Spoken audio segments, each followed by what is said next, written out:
Punta dili lang na side ay no. Ang pinakuha ko ang dili lang side ay atong Starring your baka ito dira. Good evening, everyone. As I was tasked to do, I would like to read the class prophecy of the grade 12 Pixis. So without further ado, let's get started. Okay.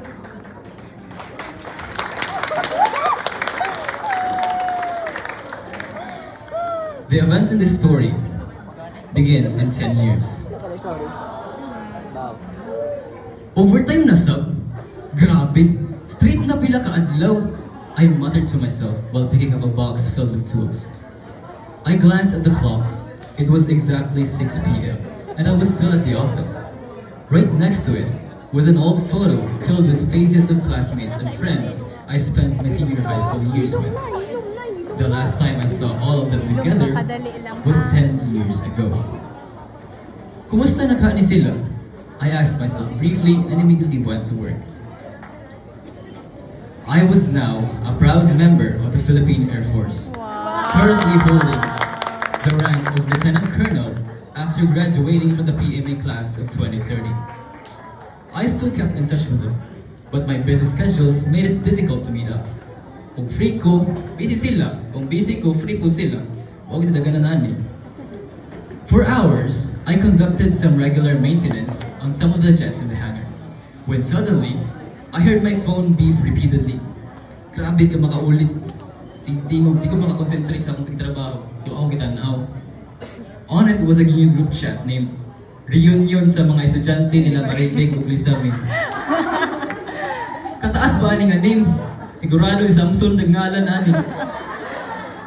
Active sila Avril, Micaela, Samson, Kelly ug Janjan. Uy! Nag-send si Serge! Chat ni Janjan. Sarge, laag na rin niyo sa Boracay. Libre daw sa itong mga engineer. Chat ni April. Natingala ko kung kinsa ang mga engineer. Dilit na kayo ko updated kay busy lagi ko kayo ko. So, moto na mutana ko sa ila. Si Samson, nag-graduate of Civil Engineering.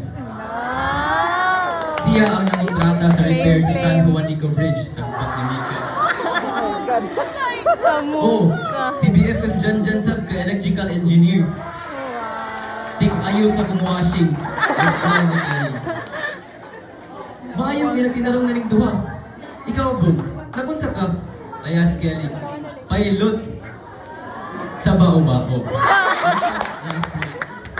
Wala kayo nabaguan ning bataa. Di bitaw, Senior Jail Officer 4 sa BJMP. Kung naamoy kayo na sa pisuhan, ing narako, ana niya.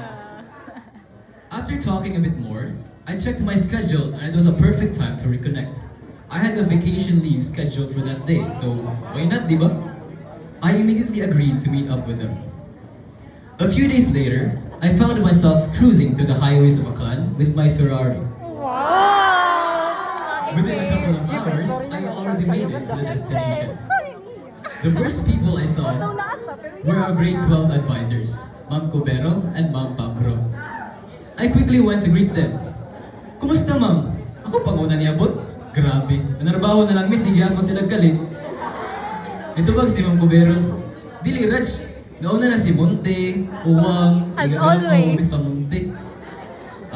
Grabe sabi sila ka mga buutan, kaayo. Bisag kayo sa, paano sila nalit?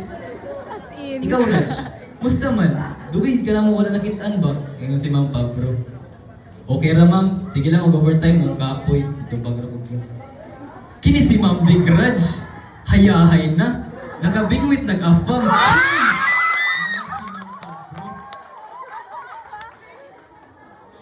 Nagstorya sa aming kadali, tapos natsikahan na mo ang mga naunang abot, kinibalik na sila sa table. Si Monte, kay civil engineer. Wow. Grabe gino siya kahilig ng mga numbers. Kauban sila ni Uwang sa ilang construction firm nga AC Development Corporation, Firm, huh? Very rich. which stands for Adrian Cristo Rate Development Corporation. Wow! Si Ikli. Klein na, isa naka-forensic analyst sa law enforcement. Tapos, actively looking siya for international opportunities.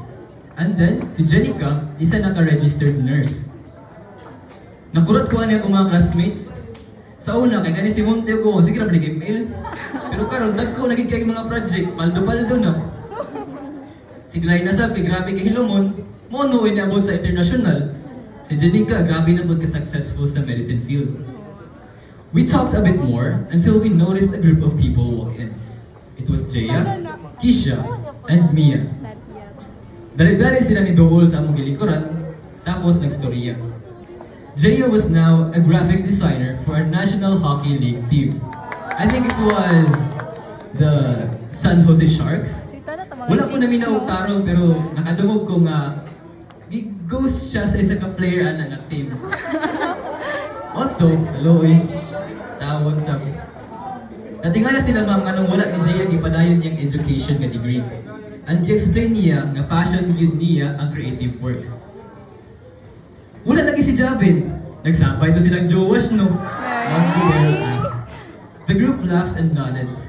Tapos wala yun nagpalibak. Nangabot ang duha. Pariha na yun si Jowash, babe, pero kaayo.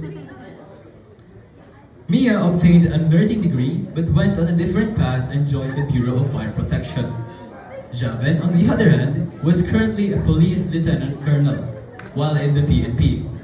Kisha was a literary professor in one of the big four universities.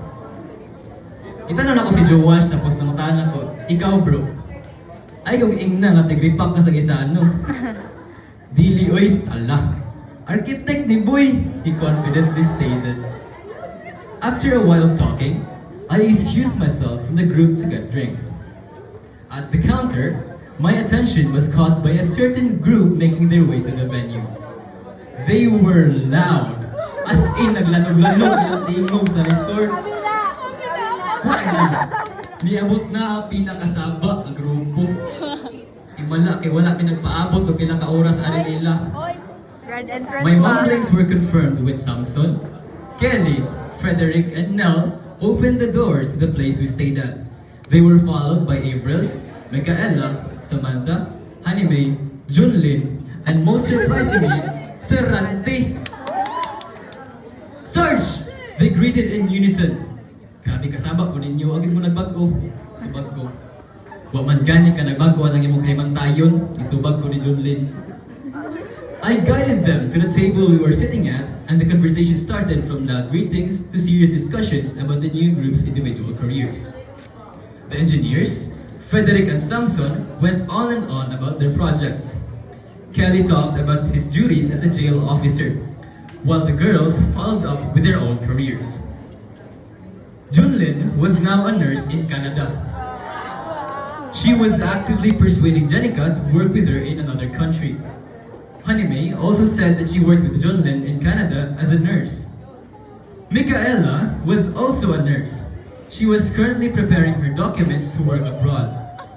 She stayed behind for a few years even though she, Hanime, and Junlin agreed to work abroad because she got married to Saray na ganun siya. Kelly, of all people.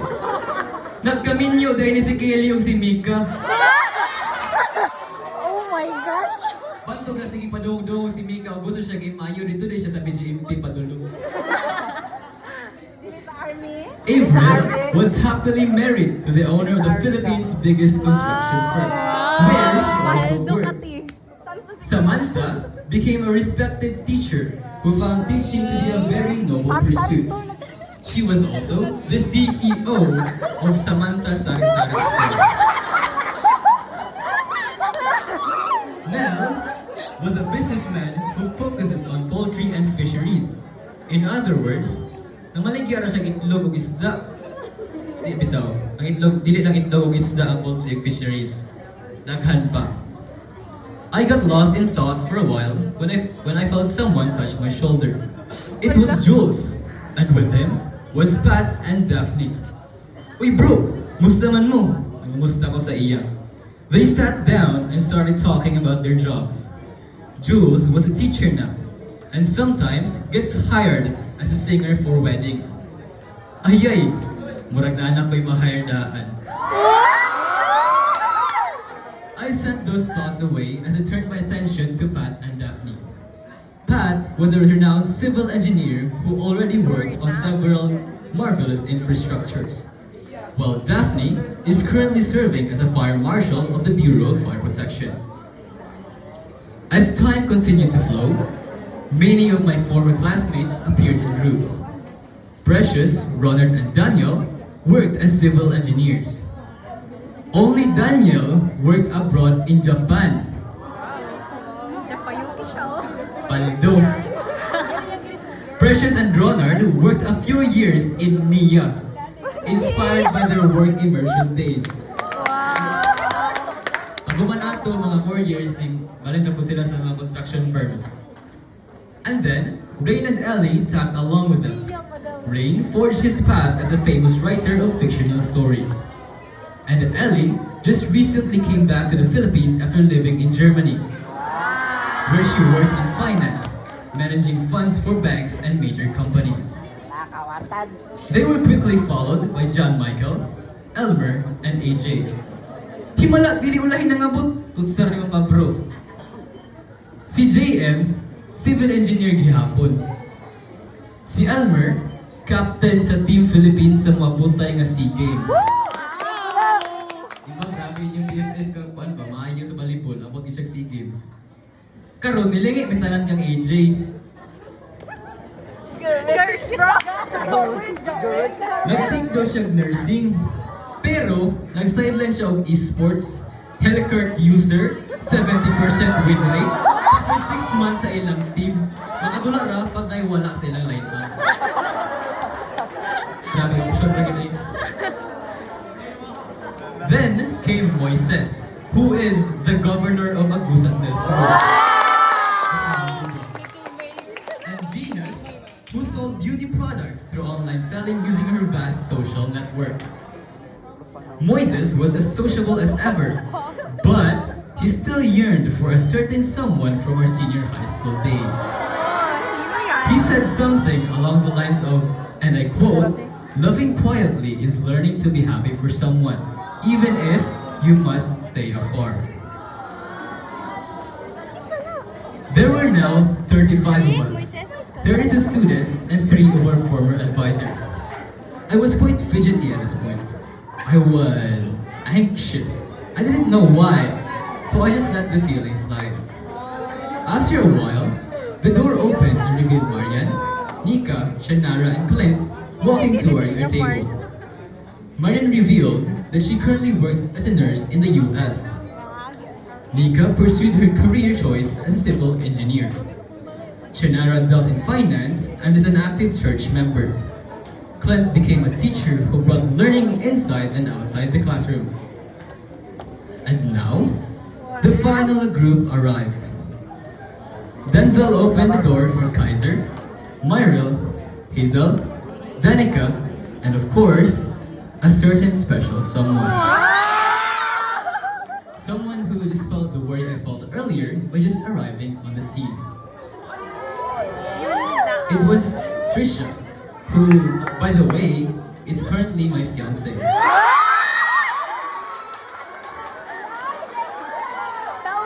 She works as a teacher and is preparing to work abroad. Well, she said she wants to travel the world, so why not look for opportunities outside of the country, right? We locked eyes and gave subtle smiles to each other. I motioned for her to sit on the chair next to me that I reserved for her. She followed, and the conversations began. Siyempre, wag idalikayan ng mga song-song karang gani awa ng atawa na daan. Kaiser spent the last 10 years growing and diversifying her business. She now owned multiple businesses worth millions. Myril and Denzel became well-off and reliable nurses. Danica turned out to be a chemistry or physics teacher. Di gyud ko katoo. Pero sa akong taman, nakabot din niya yung pangandoy nga mag-solve og mga equations. And Hazel fulfilled her dream of becoming a successful civil engineer. Napon ning isa, numbers gihapon. Napaisa ka group. They were personally invited by Ma'am Papro. They introduced themselves as Vanessa, Sofia, and Eliza May. They were the respected owners of the Philippines' biggest corporation, highly skilled and respected in the field of business. I took a step back mentally. These were the very same people I spent my youth with. We laughed together, we felt sadness, we had fights. We felt everything and had each other's back through the years. These guys may no longer be the same people I knew when I was younger. But they still are the family I had when I was still learning more about the world. Hearing all of them talk made me feel happy for them. They were doing so well in life. So well that they seemed like entirely different people from who they were 10 years ago. I would never exchange this for $1 billion or even $1 trillion. The very same classmates I used to share notes with now became people I discussed futures with. And honestly, I couldn't ask for more. Long live to all the magic we made. Here's to a lifetime of success and God's blessing to our lives. Thank you, grade 12 Pixies. I love you all.